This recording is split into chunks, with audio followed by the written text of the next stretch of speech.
se passe-t-il vraiment sur la Lune ? Un astronome amateur allemand a découvert quelque chose d'énorme qui se déplace sur la Lune et qui n'est clairement pas d'origine humaine et qui n'a pas été envoyé par la NASA ou toute autre agence spatiale. Alors, qu'est-ce que cela peut bien être ? Un ovni ? D'une lueur lunaire normale ou d'un phénomène que nous n'avons jamais vu auparavant ?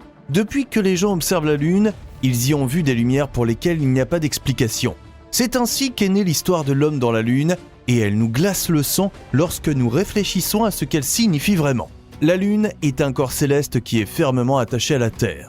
La particularité de ce lien est que la Lune nous montre toujours le même côté et que pendant des milliers d'années, personne n'a vu à quoi ressemble réellement l'autre côté et ce qui s'y passe. Il n'est donc pas étonnant que la Lune ait toujours été au centre de spéculations intenses et d'histoires abracadabrantes. Aujourd'hui, de plus en plus d'astronomes amateurs se tournent vers la Lune pour apprécier la beauté du satellite de la Terre ou pour avoir des impressions de première main sur des processus secrets.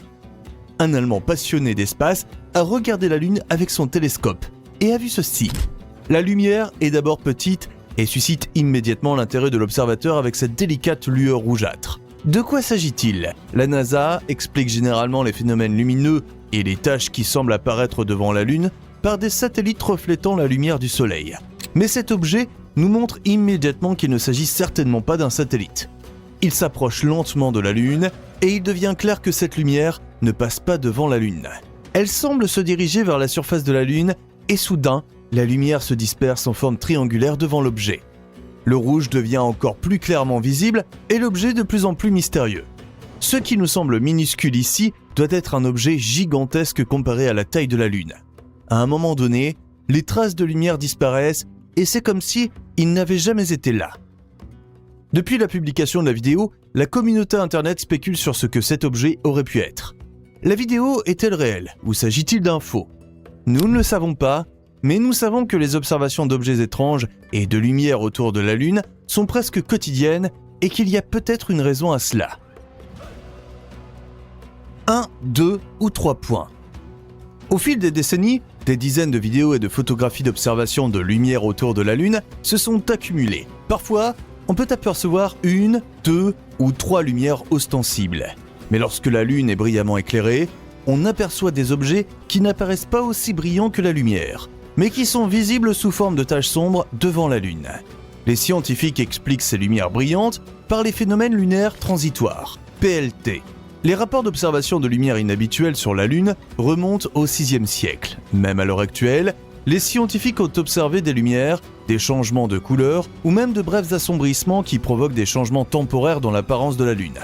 Ces phénomènes sont systématiquement répertoriés depuis 1958, mais personne n'a encore trouvé d'explication. Malgré les phénomènes PLT extrêmement étranges, les milieux scientifiques respectés ne veulent rien savoir des extraterrestres et de leurs activités sur la Lune. On prétend que des gaz s'échappant de l'intérieur de la Lune et reflétant les rayons du Soleil provoquent des phénomènes tels que la lumière rouge que nous avons vue au début. D'autres PLT brillent d'une lumière bleue, verte ou même violette, et tout est dit être tout à fait normal et explicable. Les PLT vont de petites lumières ponctuelles à de plus grandes zones incandescentes. Ils apparaissent parfois sous forme d'éclairs de courte durée ou de subtiles nuances de couleurs changeantes sur la surface lunaire. Une vraie soucoupe volante datant de 1975, on raconte souvent que même Neil Armstrong et Buzz Aldrin n'étaient pas tout à fait seuls sur la Lune lors de leur moonwalk à la fin des années 1960 et qu'ils ont vu plusieurs vaisseaux spatiaux les observer. On prétend que la NASA veut tout dissimuler, mais ce n'est pas tout à fait vrai. Cette vidéo, qui aurait été enregistrée par James Irwin, un astronaute de la mission Apollo 15, n'a jamais été dissimulée ou couverte. Cependant, personne ne voulait admettre que cette chose ressemblait terriblement à une soucoupe volante. La ligne officielle était que l'objet apparent pouvait aussi être un reflet de la lumière. Mais regarde toi-même l'ombre qu'il projette en dessous de lui, qui montre clairement que l'objet en forme de disque plane au-dessus de la surface de la Lune. On peut voir quelque chose de très similaire ici. Là encore, la NASA a prétendu qu'il s'agissait d'un rocher, mais là encore, l'ombre révèle quelque chose qui plane dans les airs. S'agit-il de coïncidence ? Probablement pas. Mais nous n'avons aucune preuve tangible de la présence d'extraterrestres sur la Lune, mais nous disposons de quelques indices intéressants. Dans les années 1970, le médium clairvoyant Ingo Swann a été chargé par le FBI d'observer la Lune par vision à distance. Swann a notamment vu des extraterrestres très intelligents en train de miner sur la surface cachée de la Lune. Il est fascinant de constater que les rumeurs concernant l'exploitation minière sur la Lune existent depuis plus longtemps que la NASA et les télescopes modernes. D'une manière ou d'une autre, il y a des siècles, des gens ont eu l'idée qu'il y avait des personnes ou des hommes qui vivaient sur la Lune et qui y étaient actifs. Et plus tard, des histoires sont apparues selon lesquelles cet homme ou ces hommes pourraient être responsables de la lueur de la Lune. Swan a dû garder le silence sur sa mission pendant 10 ans et ensuite, seule une petite communauté dévouée de chercheurs d'ovnis et d'amateurs de paranormal l'a cru. Dans les années qui ont précédé son expérience au FBI, Swan était un médium scientifique respecté qui a scanné correctement l'atmosphère de Jupiter bien avant que les premières sondes n'atteignent la géante gazeuse. Que se passe-t-il là-bas ? Peux-tu imaginer que jusqu'en 1959, aucun humain n'ait jamais vu la face cachée de la Lune ? Les Russes ont envoyé Luna 3 une fois autour de la Lune cette année-là, mais ils ont gardé la plupart des images pour eux. Alors, bien sûr, personne ne savait que cette nation, qui était extrêmement hostile aux États-Unis pendant la guerre froide, avait vu sur la face cachée de la Lune. Le Lunar Orbiter 1 de la NASA n'a atteint la face cachée de la Lune qu'en 1966 et il n'y avait prétendument pas grand-chose à voir derrière la face cachée de la Lune que nous connaissons, à part un paysage accidenté. Cependant, il faut aussi concéder que ces sondes n'étaient pas en mesure de montrer des détails de la surface lunaire ou de reconnaître des extraterrestres en train de miner dans un cratère. Cela n'est devenu possible que bien plus tard grâce aux images à haute résolution. Aujourd'hui, grâce à Google Moon, même les amateurs peuvent scanner la Lune et retourner chaque pierre. Cela conduit régulièrement à des découvertes étonnantes et parfois, certaines zones des images satellites apparaissent bizarrement floues, ce qui explique que l'on suppose que nous, terriens normaux, ne sommes pas censés voir certaines des choses qui se passent là-bas. Est-ce encore normal ? Expliquer les lumières individuelles par des PLT peut encore avoir du sens, mais que penser des 3 lumières volant en formation ? Lorsque la NASA déclare une fois de plus que tout est tout à fait normal, elle essaie probablement de nous jeter de la poudre aux yeux sur la Lune, car il n'y a certainement pas de phénomènes lumineux qui proviennent d'un mystérieux dégazage de la Lune. Si l'on relie les 3 points, on aboutit toujours à la même forme, un triangle typique et facilement reconnaissable. Cette forme apparaît souvent en relation avec des observations d'ovnis sur la Lune et aussi sur la Terre. Sur cette photo, les 3 lumières typiques sont si brillantes que la forme du vaisseau spatial au milieu est reconnaissable. Ces objets volants sont régulièrement remarqués et signalés presque partout sur Terre. En 2021, ces images provenant du Hertfordshire, en Angleterre, ont attiré l'attention. La même année, l'un de ces triangles volants est apparu au-dessus de la Californie. Et un an plus tard, un ovni très similaire a été repéré au-dessus de Karlsruhe. Compte tenu de cette fréquence d'observation, nous devons nous demander ce que veulent ces objets volants autour de la Terre et sur la Lune. Cette question divise même les opinions des passionnés d'ovnis et des parachercheurs. Certains pensent que les extraterrestres nous observent et d'autres supposent même que les races extraterrestres maintiennent le contact avec les gouvernements ou certaines organisations sans que la population mondiale normale s'en aperçoive vraiment. La Lune pourrait être une sorte d'escale ou de base pour des êtres qui veulent soit y exploiter des matières premières, comme l'a dit Ingo Swann, soit garder un œil sur nous, les terriens. Quoi qu'il en soit, Ingo Swann a déclaré que les extraterrestres qu'il avait vus sur la Lune n'étaient pas amicaux envers les humains et que, comme Swann lui-même, ils étaient mentalement doués. Lorsque les extraterrestres se sont rendus compte de la présence de Swann, ils se sont mis en colère et le FBI a immédiatement fait avorter la tentative. Bien sûr, on peut se demander comment cela est censé fonctionner à l'avenir avec les humains sur la Lune s'il y a des extraterrestres au mauvais caractère dans les parages. D'un autre côté, bien que la Lune soit beaucoup plus petite que la Terre, elle est aussi assez grande pour ne pas se faire remarquer et nous ne pouvons pas exclure que la NASA, le FBI ou le gouvernement américain n'aient pas pris contact avec les hommes de la Lune entre-temps. Fiction ou réalité ? Qui n'a pas vu le visage de Mars, les pyramides martiennes ou des apparitions humaines et pyramidales sur la Lune ? Dans la grande majorité des cas, ces objets relèvent de ce que l'on appelle la pareidolie. Notre cerveau crée des images à partir d'objets inanimés, tels que des pierres ou des dunes de sable, qui ont un rapport avec quelque chose qui nous est familier. Nous voyons alors des ombres de personnes, des eaux ou des choses et des structures qui ressemblent à des bâtiments. Beaucoup de ces pareidolies ont aujourd'hui été démasquées. Grâce aux dernières sondes martiennes et lunaires, de tels phénomènes ont pu être observés et expliqués sous d'autres angles. Ainsi, parmi les nombreuses observations d'ovnis et d'extraterrestres, il y a certainement un grand nombre d'erreurs, voire de faux. Mais qu'en est-il de ceci ? Là encore, Cela ressemble étrangement à une pseudo-pyramide sur la Lune. Mais attends un peu. Il y a 8 lumières disposées dans un triangle exact de 90 degrés et la nature ne produit vraiment rien de tel. Et il ne peut pas s'agir non plus d'une illusion d'optique. Cette photo a donné lieu à de nombreuses spéculations. Et une fois de plus, les idées concernant des bases secrètes et souterraines d'extraterrestres sur la Lune ont pris vie. Il existerait de nombreuses cavités à l'intérieur de la Lune où seraient déposés des vaisseaux spatiaux de plusieurs centaines de mètres de long. Curieusement, même des scientifiques de renom ont maintenant trouvé des preuves que la Lune est creuse à l'intérieur. Cela s'est produit parce que les sismographes ont enregistré des tremblements de Lune qui résonnaient si étrangement comme si la Lune était creuse à l'intérieur. Les tremblements de Lune se produisent normalement sous forme de très légères secousses causées par des processus géologiques sur la Lune. Dans ce cas, cependant, une météorite a frappé et provoqué un fort tremblement de terre qui a traversé la Lune, rendant le phénomène de la Lune perceptible pour la première fois. La base lunaire chinoise. Nombreux sont ceux qui se demandent pourquoi les Chinois ont soudainement émergé avec une telle présence dans l'espace. Pratiquement personne en Occident ne savait jusqu'à présent que la Chine a construit sa propre station spatiale qui peut rivaliser avec l'ISS en termes de taille et de sophistication.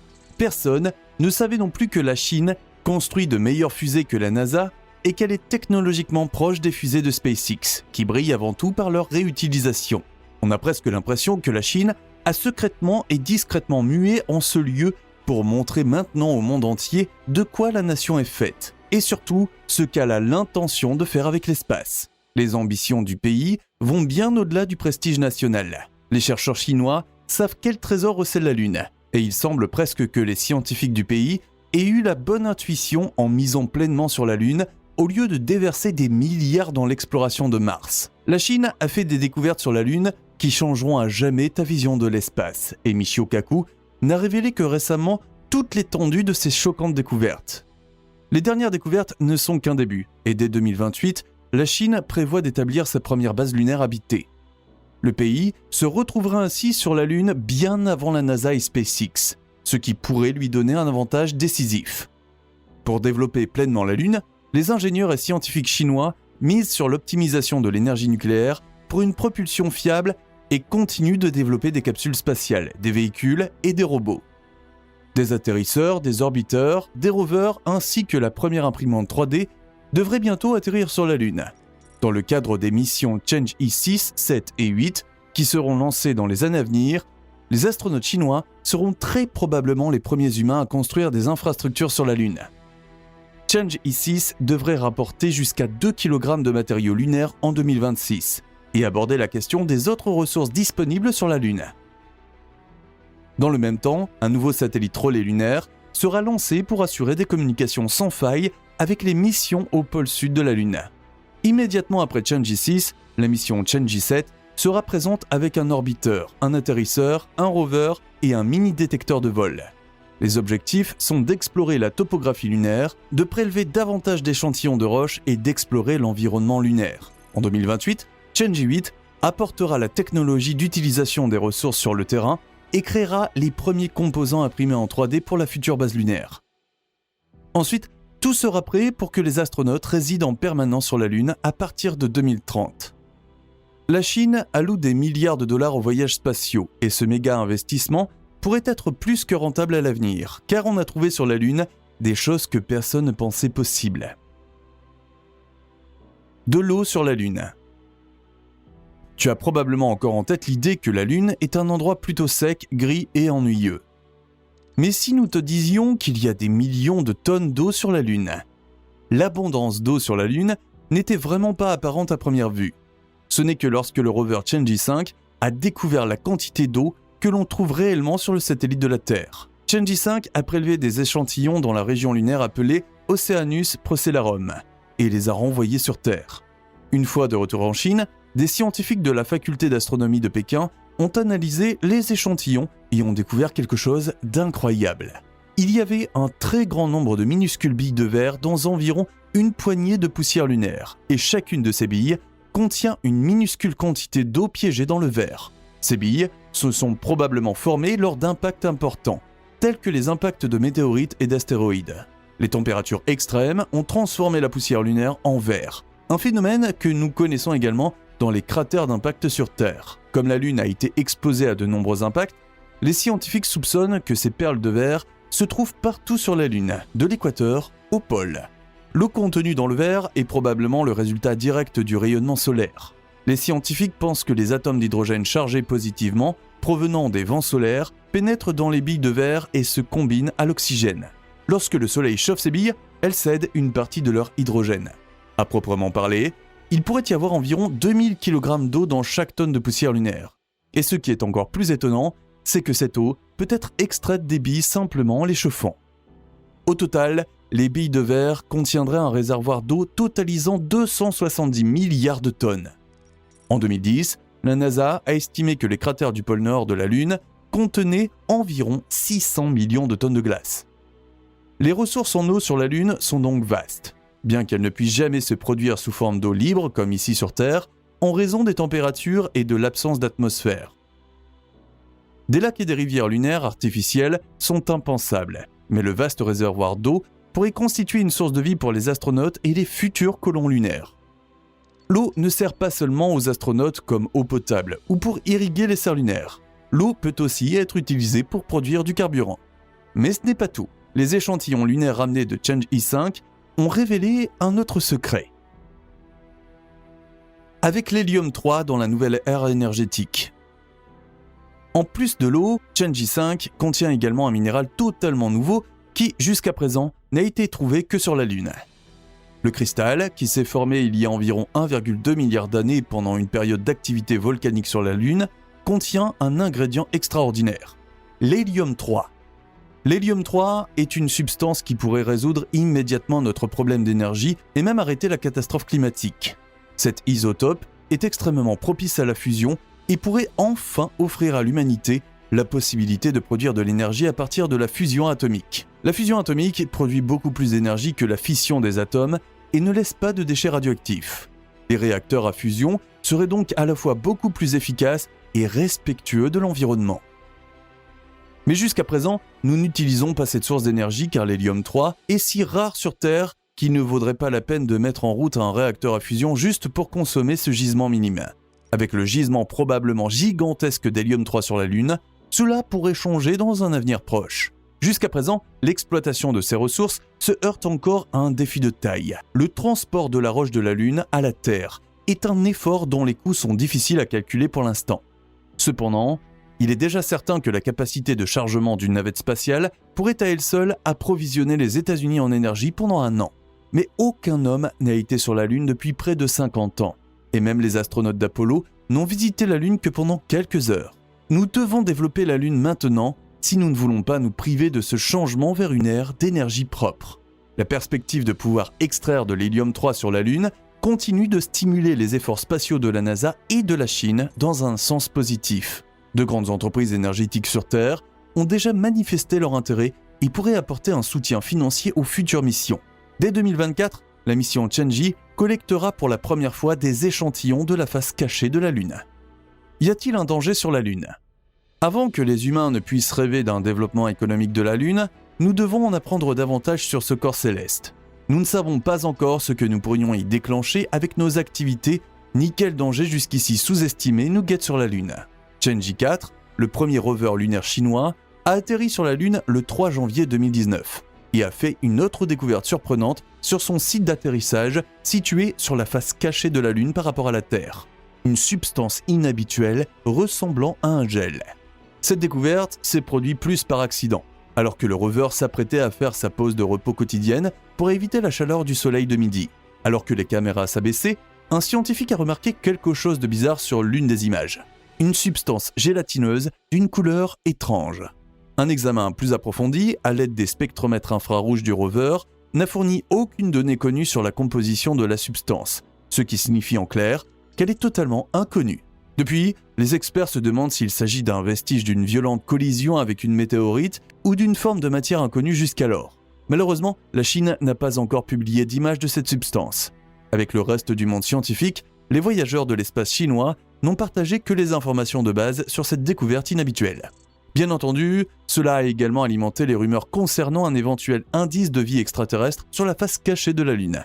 Depuis longtemps, on soupçonne l'existence d'extraterrestres sur la face cachée de la Lune que nous ne pouvons jamais voir depuis la Terre. Mahesh Anand, scientifique spécialiste des planètes à l'Open University au Royaume-Uni, pense quant à lui que la mystérieuse découverte est une sorte de verre liquide. Un essai de bombe atomique au Nouveau-Mexique a produit un minéral vitreux appelé trinitite, qui ressemble aux descriptions données par les scientifiques chinois. Anand a toutefois ajouté à son rapport qu'étant donné le peu d'informations sur cette substance, il est difficile de confirmer définitivement de quoi elle est faite. Néanmoins, nous ne savons pas avec certitude ce que c'est, et nous en savons très peu dans l'ensemble sur ce qui se cache sur la Lune. La découverte de Chang'e 4 n'est pas la première découverte d'une substance étrangement colorée sur la Lune. La majorité de la surface lunaire est recouverte d'une fine poussière grise appelée régolithe lunaire. Mais en 1972, les astronautes Harrison Schmitt et Jenny Cernan sont tombés sur une étrange poussière orange juste à côté de leur site d'atterrissage lors de la mission Apollo 17. À l'époque, les scientifiques ont conclu que la poussière colorée avait très probablement été créée dans le sillage d'une explosion volcanique il y a environ 3,64 milliards d'années. Les sondes ont maintenant scanné et mesuré à plusieurs reprises la totalité de la Lune. Et grâce aux dernières technologies, nous pouvons même zoomer sur presque tous les coins de la Lune, mais la surface peut encore nous réserver des surprises auxquelles de l'eau dans des billes de verre. Les chercheurs savent depuis une vingtaine d'années qu'il y a de l'eau sur la Lune. Bien que cette découverte soit étonnante, après tout, les scientifiques ont longtemps supposé que la Lune était sèche comme de la poussière. Elle n'a pas été considérée au départ comme la grande sensation dans les cercles scientifiques. Les premiers réservoirs d'eau ont été découverts au pôle sud de la Lune. D'un point de vue scientifique, ce n'était pas non plus une surprise. Car entre-temps, les astronomes avaient découvert de la glace d'eau sur Mars et sur d'autres lunes du système solaire. Ce n'est qu'en 2020, lorsque l'atterrisseur chinois Chang'e 5 a prélevé pour la première fois des échantillons dans les couches plus profondes de la roche lunaire, que la communauté scientifique internationale s'en est aperçue. Chang'e 5 était et reste un projet exceptionnel dans le domaine des vols spatiaux chinois. L'atterrisseur s'est rendu sur la Lune en même temps qu'un orbiteur. Grâce à une technologie de forage de pointe, le rover a pu se frayer un chemin dans les profondeurs de la Lune de la même manière que ses homologues de la NASA sur Mars. Ce qui était particulièrement excitant dans cette mission, c'était non seulement de prélever les échantillons, mais aussi de les renvoyer sur Terre. La première grande mission lunaire des Chinois a été un succès retentissant, qui s'est poursuivi directement avec l'analyse réussie des roches. La mission Chang'e 5. La mission lunaire chinoise Chang'e 5 n'est que le deuxième projet non habité de la longue histoire de l'exploration lunaire à renvoyer des roches lunaires sur Terre.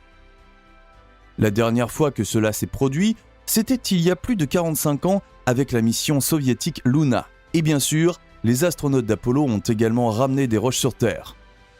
L'atterrisseur porte le nom d'une déesse chinoise de la Lune. Même s'il existe bien sûr une certaine concurrence entre les agences spatiales du monde entier, les gens du monde entier se sont réjouis de l'énorme succès des Chinois. Le 24 novembre 2020, la double sonde s'était élancée dans l'espace.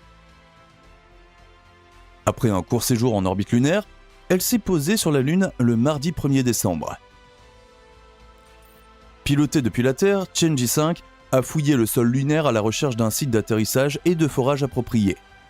Une fois le forage terminé, le rover a transféré l'échantillon dans un module d'ascension qui a été intercepté par un orbiteur. Une mission de récupération de roches martiennes par la NASA devrait se dérouler de manière très similaire dans quelques années. La mission a été suivie avec enthousiasme dans le monde entier et l'Agence spatiale européenne, l'ESA, était particulièrement fière car les Européens avaient contribué au développement de Chang'e 5. Quelles nouvelles les recherches ont-elles apporté ? Les échantillons ont été examinés par des chercheurs de l'université chinoise de Nanjing et de l'Académie chinoise des sciences. L'un des échantillons comprenait seulement 150 granules de régolithe. Chaque morceau individuel de l'échantillon mesurait entre 50 micromètres et environ 1 mm. Le régolithe est une roche très courante dans le système solaire. Ce que tu vois sur la Lune, même la poussière lunaire, est essentiellement du régolithe. Mars est également recouverte de régolithe. Sur la planète rouge, la roche est exceptionnellement ferrugineuse et on peut supposer qu'elle s'y est oxydée sous l'influence de l'humidité atmosphérique d'où la couleur rouge typique de Mars. Sur la Lune, la roche est systématiquement grise. La fine poussière lunaire n'est rien d'autre que du régolithe pulvérisé, qui a été broyé très finement par de nombreux impacts de météorites et d'astéroïdes. En raison des interactions chimiques et de la force considérable des impacts, la poussière lunaire est altérée d'une manière très spécifique. Elle contient des substances irritantes et des petites particules tranchantes comme des rasoirs. Les astronautes des missions Apollo de la NASA ont dû faire l'expérience directe que la poussière lunaire a beaucoup à offrir. Les particules tranchantes ont détruit les fermetures éclairs des combinaisons spatiales et les adhérences qui ont voyagé jusqu'à la Terre avec les combinaisons spatiales ont déclenché de graves réactions allergiques chez les astronautes et même chez le personnel au sol qui a nettoyé les combinaisons. Cependant, Chenji a découvert une autre particularité dans les roches lunaires. Les impacts des grands corps célestes ont créé de minuscules sphères de verre dans la poussière de régolithe. Et c'est dans ces sphères que se trouve l'eau. Comment l'eau se retrouve-t-elle dans le verre ?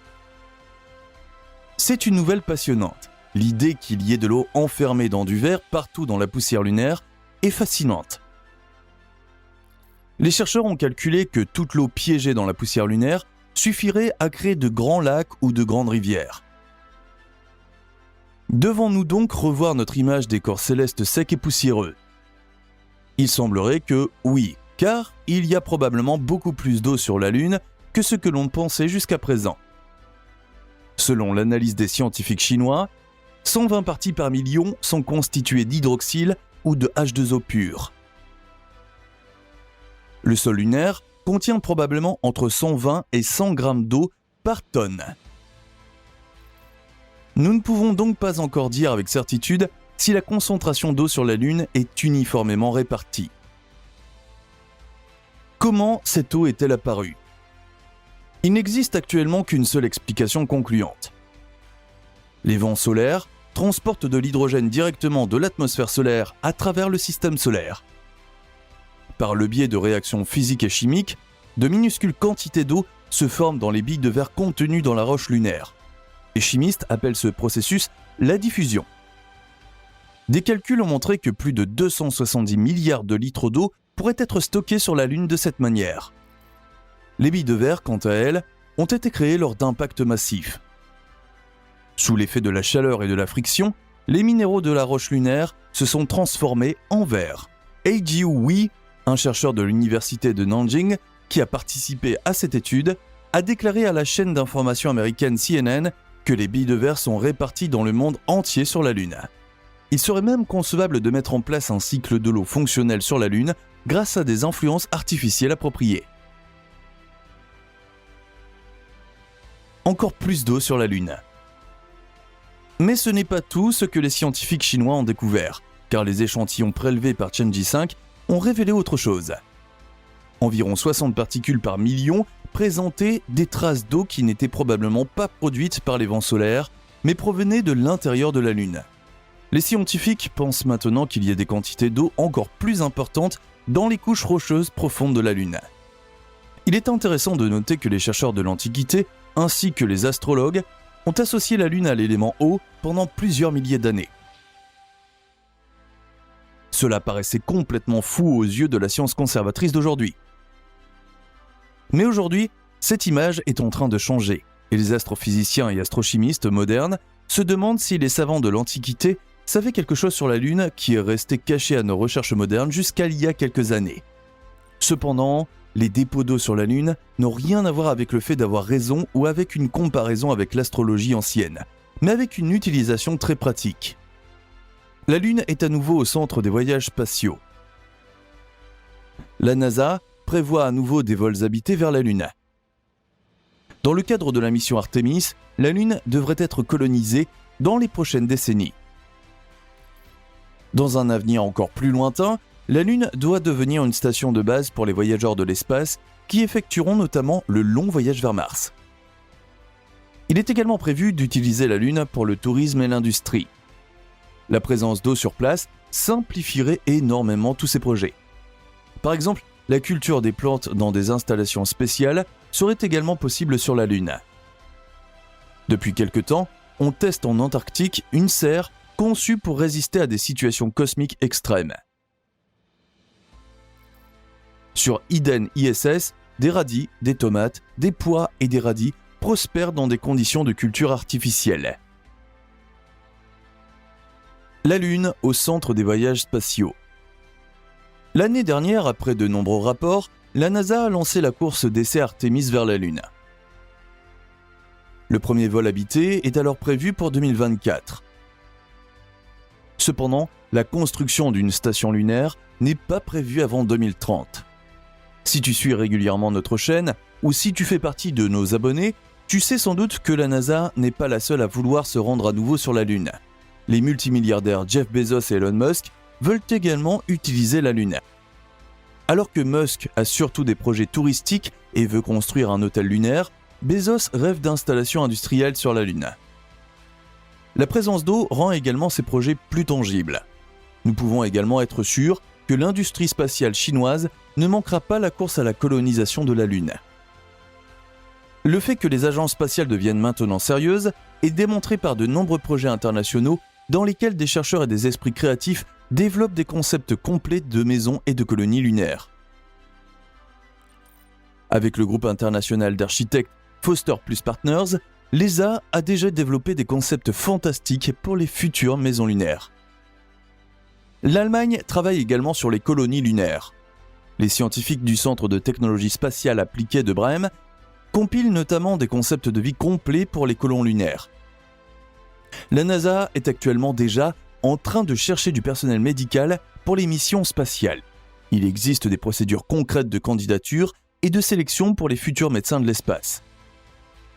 Ce ne sera donc probablement qu'une question de temps avant que les premiers colons ne partent pour la Lune. Après la fin de la vidéo, fais-nous savoir dans les commentaires si tu as ce qu'il faut pour être un colon lunaire. Mais maintenant, nous allons voir comment l'eau des roches lunaires peut être rendue à nouveau utilisable en premier lieu. De l'eau à partir de verre, c'est aussi simple que cela. Chaque bille de verre doit pouvoir absorber environ 0,002 g d'eau pour chaque gramme de sa masse. La quantité d'eau stockée dans la roche lunaire, à elle seule, équivaut à peu près au volume d'eau du lac de Constance. Pour des conditions lunaires, c'est beaucoup, et on peut supposer qu'il y a encore beaucoup plus d'eau dans les profondeurs de la Lune. À la question de savoir comment l'eau des billes de verre peut être rendue utilisable par les habitants de la Lune, le scientifique chinois Heiju Wei a répondu très simplement, en la chauffant. Ainsi, il suffirait d'un brûleur ou d'une source de chaleur suffisamment puissante pour produire de l'eau sur la Lune. Celle-ci pourrait être mise à la disposition des voyageurs de l'espace et des colons lunaires comme eau potable et eau de service. Elle permettrait aux plantes de pousser et on pourrait même obtenir un carburant bon marché à partir de l'eau. Tout ce qu'il faut, c'est de l'eau normale et du CO2. Le carburant obtenu peut même alimenter des fusées.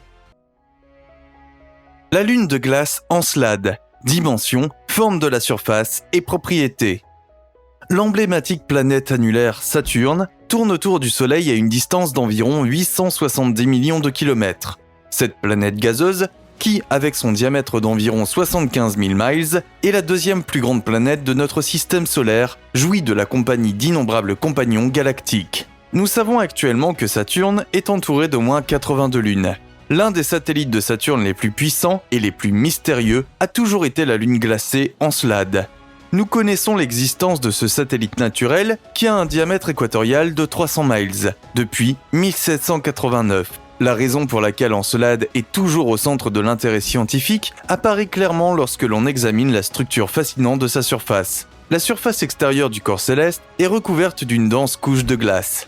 Cependant, la surface, ornée d'innombrables cratères, failles et indentations, présente une qualité rayonnante au sens propre du terme. La pureté de la glace d'eau correspondante étant incomparablement élevée, Encelade possède l'albédo le plus élevé de tout le système solaire. L'unité de mesure de l'albédo indique le degré de réflectivité le plus élevé de tout le système solaire. Dans le cas de la plus petite lune de Saturne, 99% des rayons du Soleil sont réfléchis dans l'espace. Ce phénomène, combiné à la position de la Lune loin du Soleil, est à l'origine des températures glaciales de la surface d'Encelade. En moyenne, le thermomètre n'y dépasse pas environ moins 330 degrés Fahrenheit. Par le passé, les experts ont découvert qu'une partie de la surface de la Lune devait être relativement jeune. La raison en est apparemment le fait que la Lune de Saturne présente une activité géologique. Plus précisément, un cryovolcanisme particulier provoque de gigantesques fontaines d'eau à la surface de la Lune. Encelade est le plus petit corps céleste connu de notre système planétaire, sur lequel des phénomènes géologiques de ce type ont pu être observés. Des phénomènes à couper le souffle sur la Lune de Saturne. Les connaissances dont nous disposons aujourd'hui sur le compagnon constant de Saturne sont dues notamment à la mission de recherche de la sonde spatiale non habitée Cassini. Au printemps 2005, la sonde de la NASA a observé Encelade de plus près lors de plusieurs survols. Cassini a rapidement pu prouver que le satellite possède une fine atmosphère de vapeur d'eau. Ce qui alimente l'enveloppe protectrice de la Lune se trouve apparemment sur Encelade même. Les origines potentielles de l'atmosphère pourraient se trouver dans les cryovolcans mentionnés ci-dessus ou dans les geysers. Au grand étonnement des scientifiques, une zone a été découverte au pôle sud du corps céleste, ce qui représente une sorte de source de réchauffement local. Les interactions à l'origine de cette activité volcanique n'ont pas encore été élucidées. Ce qui est particulièrement frappant, c'est que les zones géologiquement actives d'Encelade sont caractérisées par d'énormes systèmes de fissures parallèles les unes aux autres. Les dépressions correspondantes atteignent jusqu'à 100 pieds de profondeur et s'étendent sur des centaines de kilomètres. Il est possible que les masses de glace proches de la surface lunaire se déplacent dans des courants de convection, créant finalement l'étonnante activité des crevasses. L'océan souterrain d'Encelade. Les découvertes enregistrées à la surface de la Lune glacée ne sont toutefois pas les seuls éléments qui tiennent les scientifiques en haleine. Les formations qui échappent encore à la vue directe des experts font partie des domaines de recherche les plus passionnants sur le satellite de Saturne. À l'aide de mesures gravimétriques, au cours desquelles le champ gravitationnel d'Encelade a été analysé, les experts ont trouvé des indications claires qu'un océan aux dimensions inimaginables pourrait sommeiller sous la gigantesque couche de glace de la surface de la Lune. La libération régulière de particules de glace et de vapeur d'eau a pu être détectée dans un système de vallées de rift dans la région polaire sud de la Lune. Plus tard, il est apparu que l'influence de dizaines de geysers était à l'origine de ce spectacle et affectait même le champ magnétique de Saturne. Étant donné que les distances entre les geysers sont relativement faibles, au maximum 22 miles, on a rapidement supposé que les formations naturelles sont très probablement alimentées par un seul et même réservoir d'eau sous-glaciaire. Au début, les experts ont supposé qu'il s'agissait d'une source d'eau localisée. Cependant, des recherches ultérieures ont révélé que l'eau souterraine d'Encelade n'est en aucun cas une petite accumulation d'eau liquide, mais un immense océan qui s'étend sur pratiquement toute la surface de la Lune glacée.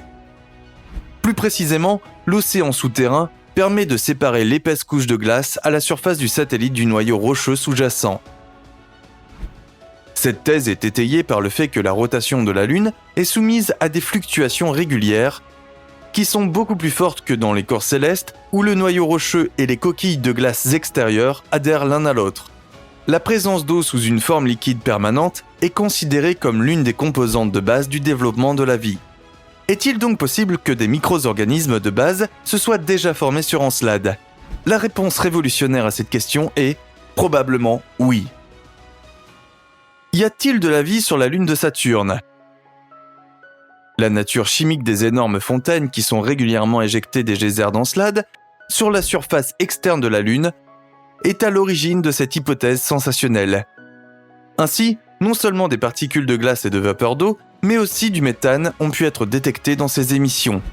Afin de faire la lumière sur la formation du méthane, les chercheurs ont procédé à une analyse statistique à grande échelle, qui a abouti à une conclusion stupéfiante. De minuscules microbes sont probablement à l'origine du méthane contenu dans les fontaines. Les scientifiques soupçonnent depuis longtemps l'existence de sources chaudes au fond de l'océan lunaire souterrain, dans le voisinage immédiat duquel règnent des conditions propices à la vie. Comme ces sources ne peuvent pas tirer leur énergie de la lumière du soleil en raison de leur éloignement, d'autres causes chimiques doivent être responsables de l'existence de ces formations naturelles. À propos, des objets comparables peuvent également être trouvés sur notre planète. Il existe des cheminées hydrothermales au fond des mers profondes, appelées cheminées noires par les experts. De nombreux experts estiment qu'il est possible que les cheminées noires aient joué un rôle important dans le développement de la vie terrestre. Par exemple, Les bactéries qui se développent près des cheminées hydrothermales sont toujours considérées comme les premières formes de vie les plus représentatives de notre planète, à partir desquelles tous les autres êtres vivants ont pu évoluer. En effet, les microbes ont un métabolisme anaérobie qui ne nécessite pas d'oxygène. Dans le même temps, les bactéries génèrent de l'énergie sans que la lumière du soleil n'inonde leur habitat naturel. Cette circonstance terrestre a attiré l'attention des scientifiques lorsqu'ils se sont demandé si une telle évolution ne serait pas également possible sur Encelade, la lune de Saturne. Pour cette raison, ils ont examiné de près les données révélatrices que Cassini avait recueillies dans le cadre d'une enquête approfondie. Au cours de sa mission, qui a duré jusqu'en 2017, le vaisseau spatial non habité a effectivement traversé les fontaines des geysers, qui sont parfois éjectées à des milliers de kilomètres dans l'espace. Ce faisant, Cassini a réussi à enregistrer et à analyser en détail la composition exacte de ces éjections naturelles. La quantité anormalement élevée de méthane détectée dans les fontaines ne peut s'expliquer uniquement par les processus non biologiques au fond de l'océan d'eau sous-glaciaire. Cette circonstance, à son tour, a conduit les experts à la conclusion que le fond de la mer souterraine doit être orné de cheminées hydrothermales. Si l'on suit la thèse selon laquelle l'apparition de formes de vie terrestre n'était pas une coïncidence improbable et heureuse, la conclusion est évidente. Dans les sources chaudes propices à la vie, se sont développés des microbes qui représentent en même temps l'origine de l'apparition du méthane. Cependant, comme on le sait, il faut d'immenses périodes de temps avant que des formes de vie puissent se développer. Les experts s'accordent cependant à dire que les circonstances favorables à la vie sur Encelade prévalent déjà depuis quelques milliards d'années. Les organismes appropriés auraient donc eu suffisamment de temps pour se développer. Aussi révolutionnaire que puisse être la thèse de l'existence de formes de vie sur Encelade, elle reste pour l'instant vulnérable. Car si les conditions propices à la vie à proximité des sources chaudes et le méthane présent dans les fontaines des geysers constituent des indices forts en faveur de cette hypothèse, ils ne constituent pas une preuve définitive. Il est aussi théoriquement possible que le méthane provienne d'une autre source, encore inconnue. Nous nous tournons vers l'avenir en attendant les nouvelles informations que les experts pourront, nous l'espérons, obtenir sur ce sujet. On voit constamment de nouvelles sondes sur la Lune. Les projets de la NASA sont ambitieux.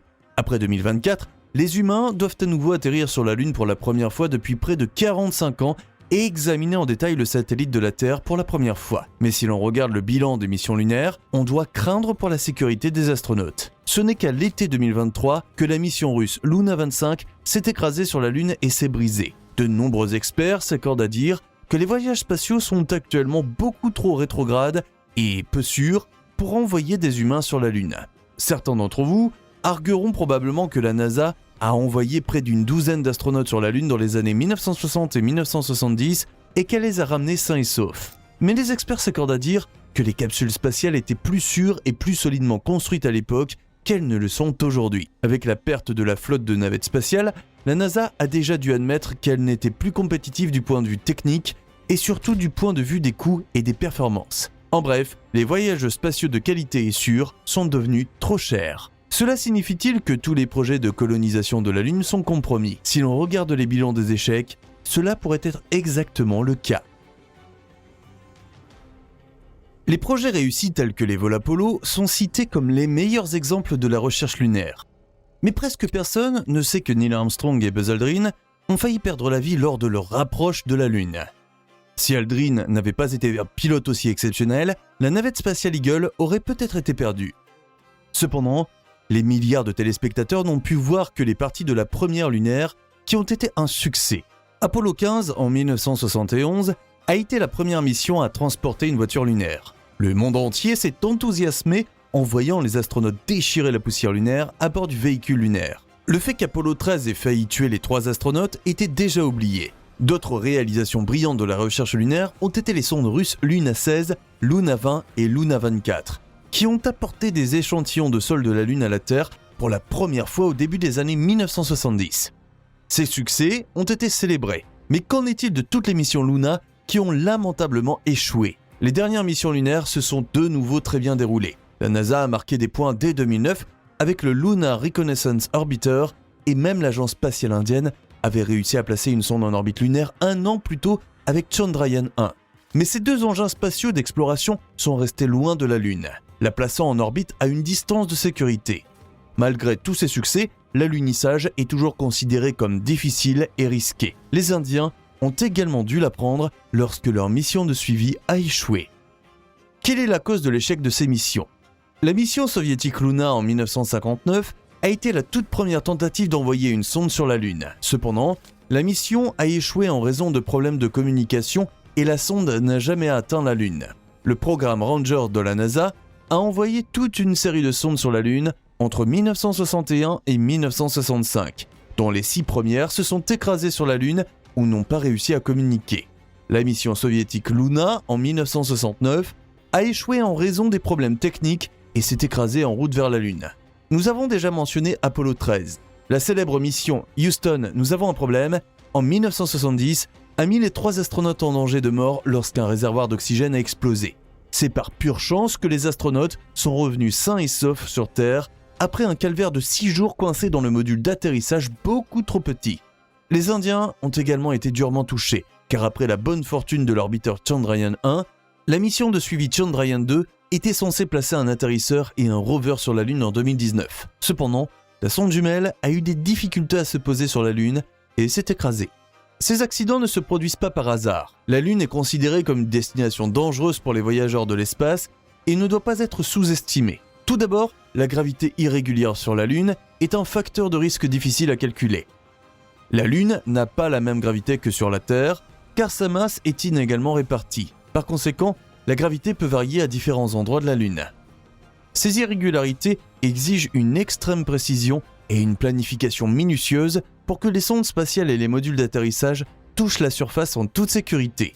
L'exemple le plus populaire d'un alunissage réussi malgré l'irrégularité de la gravité est celui de la mission Apollo 11 en 1969, mais comme nous l'avons déjà mentionné, les astronautes Neil Armstrong et Buzz Aldrin ont eu de gros problèmes pour se poser sur la Lune. Le système de contrôle automatique est tombé en panne et Aldrin a dû naviguer manuellement vers la Lune. L'atterrissage à Mare Tranquillitatis sur la Lune est toujours considéré comme un chef-d'œuvre du voyage spatial, mais peu de gens savent à quel point cet exploit était proche. Les missions soviétiques Luna 1959 et 1969 ont également dû faire face à une gravité irrégulière. Les 2 sondes se sont écrasées à l'atterrissage. La gravité irrégulière restera pour les futures missions lunaires une source de danger difficile à évaluer. Un deuxième facteur de risque est l'absence d'atmosphère sur la Lune. Contrairement à notre Terre, qui possède une atmosphère dense, la Lune n'a pas de frottement d'air qui pourrait ralentir les sondes pendant l'approche de l'atterrissage. Les sondes et les engins spatiaux ultérieurs doivent générer eux-mêmes la décélération nécessaire pour se poser en douceur sur la surface lunaire. En 1969, l'atterrisseur Eagle a utilisé un propulseur pour réduire sa vitesse et effectuer un atterrissage contrôlé. Cependant, il y a également eu des atterrissages ratés en raison du défi que représente l'absence de résistance à l'air. Le module d'atterrissage soviétique Luna 1959 et la mission indienne Chandrayaan-2 en 2019 ont eu du mal à atterrir en raison d'un problème avec le mécanisme de freinage et les communications. Le troisième défi qui rend difficile l'atterrissage des sondes sur la Lune est la limitation des communications. La communication avec les sondes sur la Lune est difficile en raison de la longue distance et de la ligne de mire limitée avec la Terre. Là encore, l'exemple le plus frappant de réussite de ce défi est la mission Apollo 11 de la NASA en 1969. Pendant l'approche de l'atterrissage sur la Lune, le module de commande était en orbite autour de la Lune, hors de la ligne de vue directe de l'atterrisseur. Les astronautes du module lunaire Eagle ont donc dû agir de manière autonome pour atterrir en toute sécurité en raison du délai de communication d'environ 1,3 secondes. La mission soviétique Luna 15 a eu moins de chance en 1969. Exemple, la sonde devait se poser sur la Lune, collecter des échantillons et revenir sur Terre. Mais au cours de la descente vers la surface lunaire, des problèmes de communication ont entraîné la perte de la sonde. Les Indiens étaient également conscients de ces écueils. C'est pourquoi ils ont équipé leur mission Chandrayaan-3, lancée en 2023, d'un système de navigation et d'atterrissage entièrement automatique. Toute la nation a été ravie lorsque la sonde s'est posée avec succès et en douceur sur la Lune à la fin du mois d'août 2023. Malheureusement, les Indiens n'ont pas eu de chance, car après quelques jours de travail de recherche, la nuit lunaire de 14 jours et d'un froid glacial s'est levée. Les 2 modules d'atterrissage ont été mis en sommeil et n'ont pas pu être réactivés par la suite. Il est très probable que les 2 sondes soient mortes de froid, les Indiens ayant en quelque sorte oublié d'installer un chauffage. Avec des températures de moins 100 degrés pendant la nuit lunaire, cela aurait été fortement conseillé. Mais les mystères lunaires ne s'arrêtent pas là. La nature de la surface lunaire est un autre aspect qui rend difficile l'atterrissage des sondes. La surface de la Lune est caractérisée par des cratères, des rochers et des terrains accidentés. Les roches lunaires sont parfois coupantes comme des rasoirs, voire très coupantes. La poussière lunaire, quant à elle, a l'air gonflée, légère et accueillante, mais elle recèle aussi des dangers. La poussière est non seulement très allergène, mais elle est aussi truffée de petites particules tranchantes comme des rasoirs. Le dernier point qui fait de la Lune un véritable défi est l'extrême fluctuation des températures. Les températures sur la Lune varient d'environ moins 173 degrés Celsius la nuit à environ 127 degrés Celsius au Soleil. Comme il fait jour pendant 14 jours et nuit pendant 14 jours, partout sur la Lune, le Soleil brûle intensément du ciel au niveau régional, puis il fait un froid glacial pendant 2 semaines. Ces conditions de température extrêmes constituent un défi pour les sondes. Les capteurs de mesure très sensibles et les systèmes de caméra doivent résister à beaucoup de choses. Ce que les Indiens viennent de subir a également été ressenti amèrement par la Russie. La mission soviétique Luna 22 s'est posée avec succès sur la Lune, mais, comme Chandrayaan 3, elle n'a pas survécu aux conditions de froid extrême de la nuit lunaire et a échoué après peu de temps. Il existe aujourd'hui sur la Lune une douzaine de sondes lunaires en panne qui, ensemble, valent probablement $1 milliard. La Lune appartiendra-t-elle aux Chinois à l'avenir ? Les missions Tianji font partie du programme chinois d'exploration lunaire mené par la China National Space Administration (CNSA). Et jusqu'à présent, elles ont toutes été couronnées du succès sans exception. Tianji 1 est un orbiteur lunaire qui a cartographié la surface lunaire en 2009 et recueilli une multitude de données scientifiques. Tianji 2 a suivi 1 an plus tard et a non seulement poursuivi la cartographie, mais également visité l'astéroïde 4179 Toutatis. En décembre 2013, le premier rover chinois atterrit sur la surface lunaire dans le cadre de Tianji 3. Tianji 4 a suivi en 2018 et a été la première mission à se poser sur la face cachée de la Lune, suivie de Tianji 5 en 2020, qui a trouvé d'énormes réserves d'eau dans la poussière lunaire ainsi que l'isotope rare hélium 3. Cela fait de la Chine la première nation à faire atterrir des sondes sur la Lune sans le moindre échec. Cela signifie que les Chinois ont clairement le meilleur bilan de toutes les missions lunaires. Qu'avons-nous appris sur la Lune ? Malgré les échecs et les revers cuisants, toutes les missions réussies nous ont appris beaucoup de choses sur la Lune. Les missions Apollo ont marqué un tournant dans les voyages spatiaux et les astronautes ont recueilli de précieux échantillons de roches lunaires. Ces échantillons ont permis aux scientifiques de reconstituer l'histoire géologique de la Lune. Les astronautes des missions Apollo ont placé des sismomètres à la surface de la Lune qui ont enregistré les tremblements de Lune ou moonshakers. Ces tremblements ont aidé les scientifiques à comprendre les propriétés géophysiques de la Lune et ont fourni des indications sur la structure de son intérieur. Chandrayaan 1 a été le premier à détecter de la glace d'eau sur la surface lunaire. Cette découverte pourrait un jour permettre d'approvisionner les colonies lunaires. L'eau peut également être utilisée pour produire du carburant et de l'air respirable. Le Lunar Reconnaissance Orbiter a créé pour la première fois une carte détaillée de la Lune et a découvert que la Lune n'a pas de champ magnétique global, bien qu'il y ait des anomalies magnétiques locales. La dernière mission Apollo habitée a été lancée le 7 décembre 1972 et est revenue 12 jours plus tard. Apollo 17 a exploré la vallée de Taurus-Littrow sur la Lune avec un rover lunaire et, comme toutes les autres missions, a effectué quelques tests scientifiques. C'était il y a 51 ans et pendant tout ce temps, c'était presque comme si la Lune était devenue un petit enfant de l'espace. Située juste à notre porte, elle est et reste l'objet céleste le plus facile à atteindre et nous, les humains, devrions vraiment acquérir de l'expérience dans les voyages spatiaux habités. Après tout, notre espèce aimerait un jour partir dans l'espace, explorer notre propre système solaire et peut-être même un jour voyager vers des mondes encore plus lointains. Il y a de bonnes raisons au refus de la NASA de retourner sur la Lune, que tu devrais connaître. Les vols lunaires étaient trop chers. Il est difficile de l'imaginer aujourd'hui, mais dans les années 1980, les programmes spatiaux américains ont fait l'objet de vives protestations. Depuis Apollo 16, la population afro-américaine en particulier protestait de plus en plus fortement contre les immenses sommes d'argent que l'État consacrait au voyage sur la Lune, au lieu de fournir à ses citoyens les plus pauvres suffisamment de nourriture et de sécurité sociale. Le président Nixon, reconnaissant l'importance du soutien de diverses populations, a répondu à ces préoccupations croissantes et a décidé de mettre fin au programme Apollo afin d'investir les fonds dans ses projets plus urgents. La charge financière du programme Apollo était en fait énorme. On estime que 25,4 milliards de dollars ont été dépensés sur toute la durée du programme Apollo. et cette somme serait bien plus élevée aujourd'hui si elle était corrigée de l'inflation.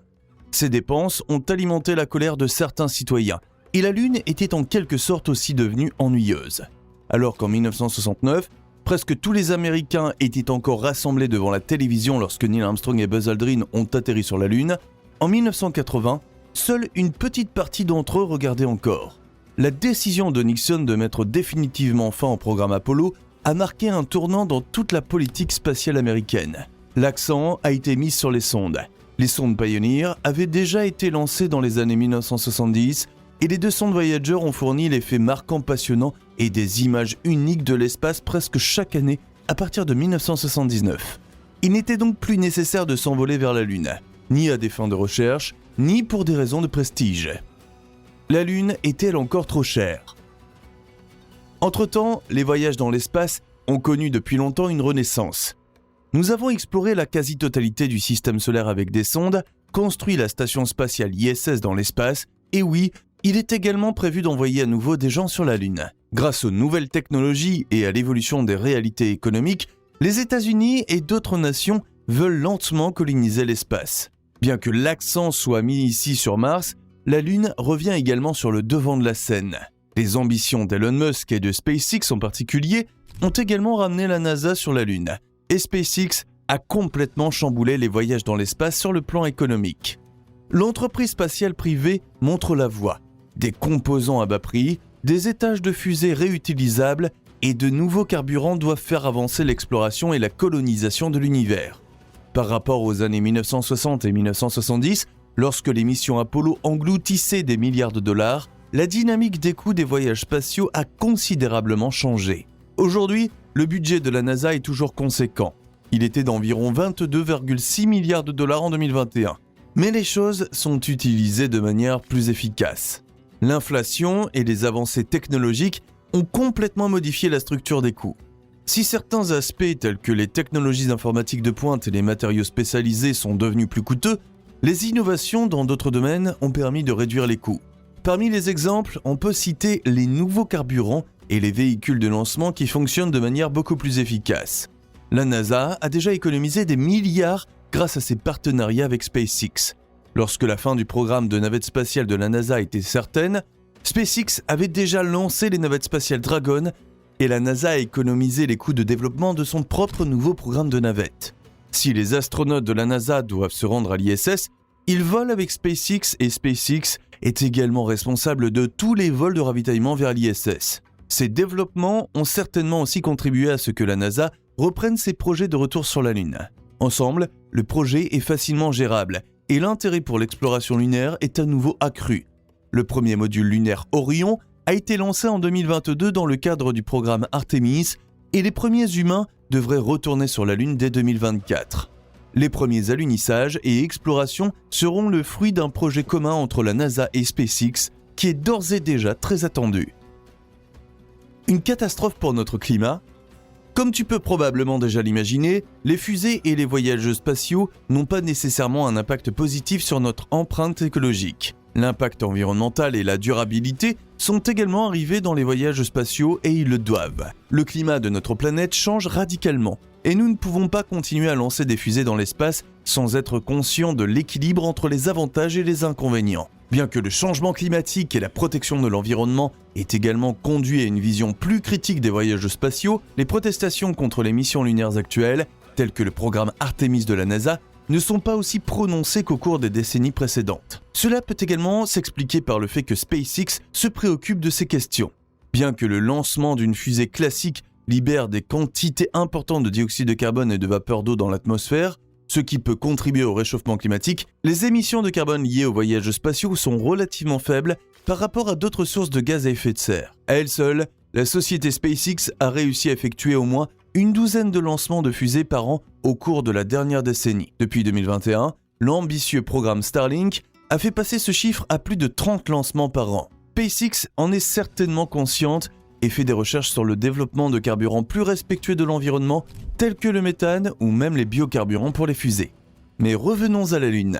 Savais-tu qu'un minéral a été trouvé sur la Lune qui pourrait enfin nous donner, à nous terriens, des réacteurs à fusion ? Pour ceux qui ne se souviennent plus très bien de leur cours de physique, Voici une explication de la fusion nucléaire. La fusion nucléaire est le processus par lequel deux noyaux atomiques légers fusionnent pour former un noyau plus lourd. Ce processus libère d'énormes quantités d'énergie et c'est le même processus qui se produit dans le Soleil et dans d'autres étoiles. Le minéral en question sur la Lune est l'hélium-3, une variante isotopique rare de l'hélium, et cet isotope a une propension à la fusion exceptionnellement élevée. Sur Terre, l'hélium-3 est extrêmement rare. Tout comme les isotopes prêts à la fusion dans leur ensemble sont une exception. Les fusions nucléaires que nous pouvons créer avec d'autres éléments ont un inconvénient. La fusion des noyaux nous coûte presque autant d'énergie qu'elle n'en produit. Le bénéfice est donc nul. Or, l'hélium-3 est apparemment présent sur la Lune comme le sable proverbial sur la mer. Incrusté dans les couches supérieures de la roche lunaire, il serait même facile d'extraire la matière première. Mais pour l'instant, on ne sait pas encore à quel point il serait rentable d'amener ce minerai sur Terre. La mission Artemis a certainement reçu le carburant nécessaire après cette découverte. Désormais, il ne s'agit plus seulement de prouver que l'homme peut survivre dans l'espace ou de tester si l'on peut faire pousser des plantes sur la Lune. Les scientifiques de la colonie Artemis pourraient participer à l'extraction de l'hélium-3 et qui sait, peut-être qu'un jour, cette matière première miraculeuse sauvera la Terre entière. La mission lunaire n'est-elle qu'un faux ? As-tu entendu les rumeurs selon lesquelles les missions lunaires prévues ne sont qu'un faux et que la NASA n'a pas vraiment l'intention de retourner sur la Lune ? De tels rapports non officiels ont commencé à circuler lorsque la NASA a reporté à plusieurs reprises le lancement du module lunaire Orion. Plus précisément, il y aurait eu des problèmes avec le système de propulsion de la fusée, en particulier le Space Launch System, qui est considéré comme la conception de fusée la plus puissante depuis la Saturne V. Ces retards ont donné lieu à des spéculations, mais en y regardant de plus près, il n'y a pas grand-chose de vrai. La NASA vient de rater la construction de nouvelles fusées très performantes pendant des années et a dû relever un sacré défi avec le SLS pour les navettes lunaires. Pour envoyer les lourdes capsules spatiales dans le cosmos et leur donner suffisamment de poussée pour le voyage vers la Lune, les fusées doivent être beaucoup plus puissantes que les types de fusées qui se contentent de tirer sur un satellite ou un télescope spatial comme James Webb pour le mettre en orbite. Pour un projet aussi ambitieux et complexe que le retour de l'homme sur la Lune, de nouveaux développements en termes de sécurité et de taille étaient nécessaires, et ceux qui sont au courant savent que ces processus prennent du temps et peuvent être lourds d'échecs. Malgré les difficultés et les soupçons, la NASA a rattrapé tout ce qui était nécessaire et des vols d'essai réussis ont maintenant montré que la capsule Orion existe vraiment et qu'elle s'envolera bientôt vers la Lune avec des humains à son bord. Dans l'ensemble, l'idée que les missions lunaires prévues sont fausses est donc davantage le fruit de la méfiance et de la désinformation que de faits réels. Et les extraterrestres ? Il y a un autre fait intéressant dont tu as peut-être entendu parler. Il y aurait des extraterrestres sur la Lune.